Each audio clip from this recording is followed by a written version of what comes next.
कहाँ से पकड़ के लाया इसको? आई बारू बंगाल से गोरी बचके। आप भी ठीक करके देता हूँ।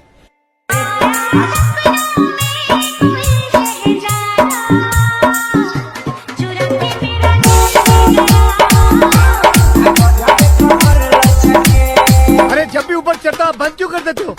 ये ढीले, जरा डीजल डाल।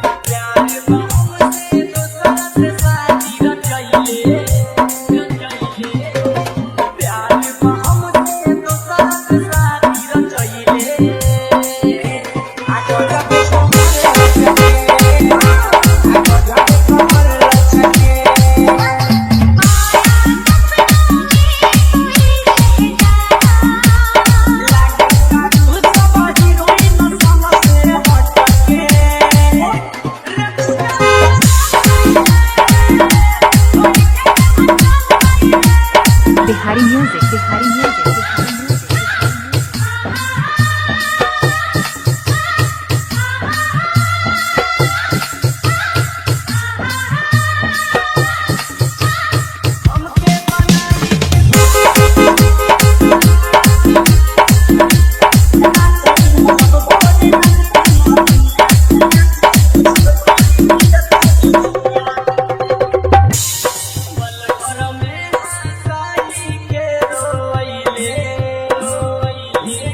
वो दुल्हन बनकर रुखसत हो गई। वाह वाह वाह वाह वाह वाह। वो दुल्हन बनकर रुखसत हो गई। वाह वाह वाह।